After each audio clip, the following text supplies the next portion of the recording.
Today, we're sitting down with the experts from Land O'Lakes Purina Feed to learn more about how we can build better cattle. And joining me in the studio today is Dr. Lee Dickerson. He is the Director of National Accounts. We also have Dr. Ron Scott, the Director of Beef Cattle Research. Dr. N.T. Cosby is with us, no relation to Bill, I'm assuming. Okay, he is a field nutritional consultant. And of course, Dr. John Mahoney, Director of Veterinary Services. Thank you so much for joining us today. You're welcome, Kevin. You know, I'd like to start, I guess, first of all, with you, Dr. Dickerson, and talk just a little bit about the process of building better cattle. Where would you say that whole process begins? Really, Kevin, building better cattle is a lifetime event. It's something you have to really pay close attention to. You're trying to really optimize each stage of growth and development of that animal. That starts at conception and goes through the entire life cycle of the calf.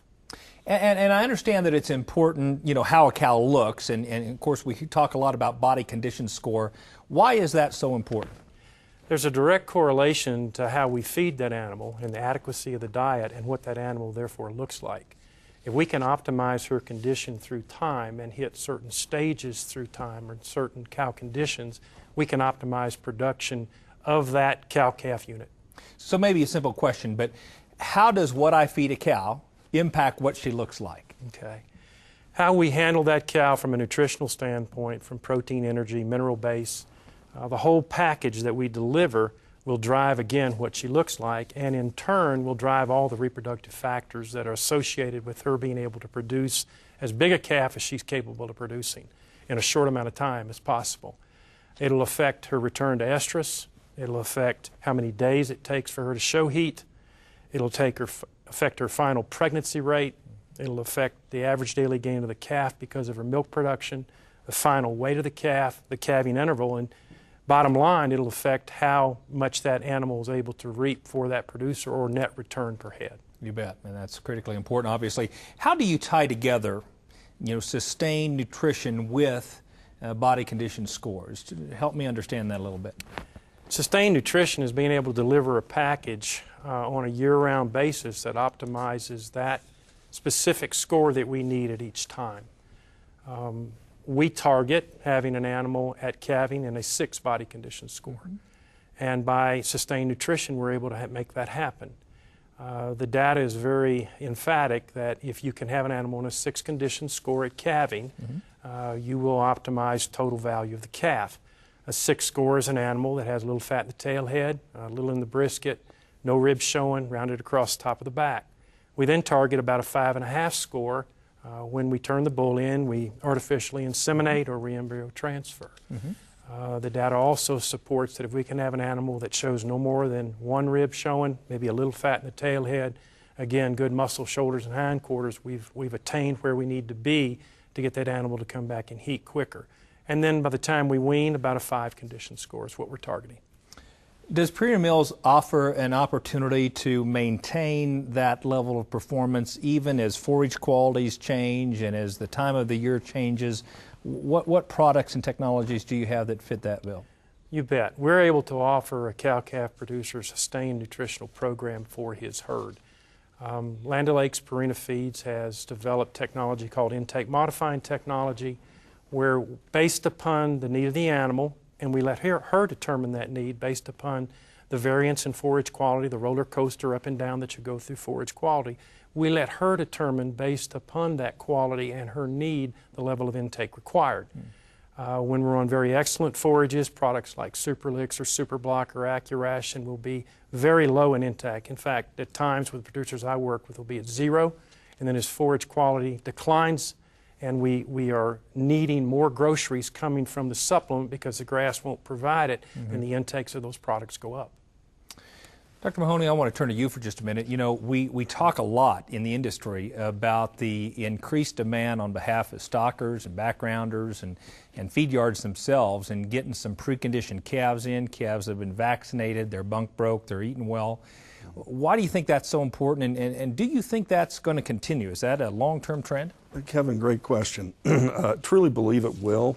As you look at the performance numbers that are coming in from the industry, it really continues to tell us that if we have calves entering our system that have been on good nutritional programs, have had proper immune stimulation, have been treated appropriately for parasites, that they'll perform more consistently and perform better as they go into stocker, backgrounding, or feedlot environments.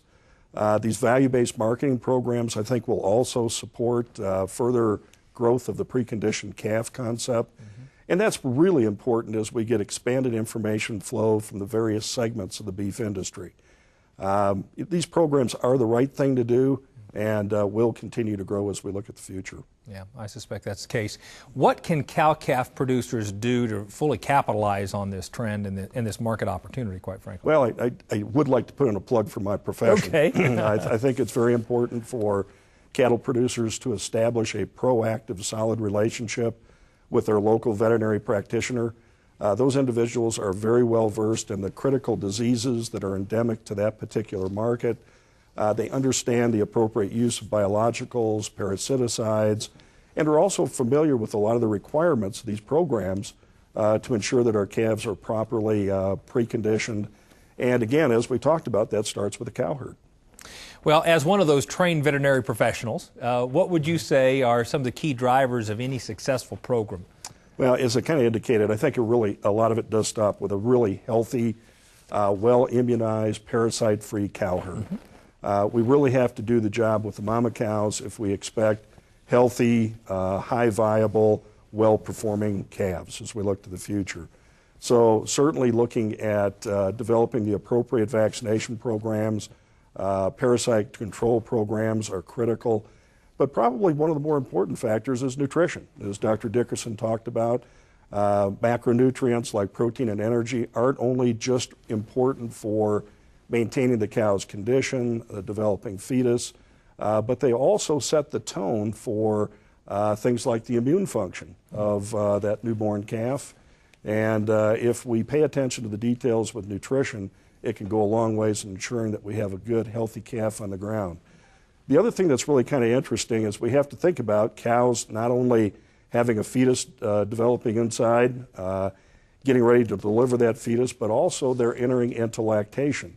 And of course, the first phase of lactation involves production of colostrum, which is probably the closest thing that we have to a miracle product when it comes to the health industry and taking care of our calves.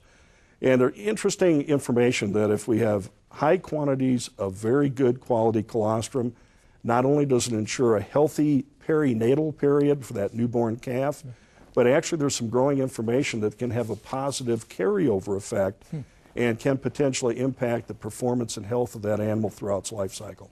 What other kind of animal health activities might you recommend that will improve and enhance the performance of cattle? Well, one of the key things I think we have to really pay attention to as an industry are doing our routine surgical procedures, things like dehorning, castrating young calves. It's important to do that as early as we can so that we can ensure that these calves suffer a minimum amount of stress during the process, that they have adequate time to heal up after the surgical procedure, and that we have minimal side effects. And I think if we look at that from an animal care perspective, again, it's the right thing to do. So certainly if we look at castration, ideally it would be nice to have that procedure done in bull calves at less than 36 hours of age. But I think realistically in operations where they have to process groups of calves, certainly we need to shoot to have that procedure done by the time the calves are 3 to 4 months of age. That also includes dehorning.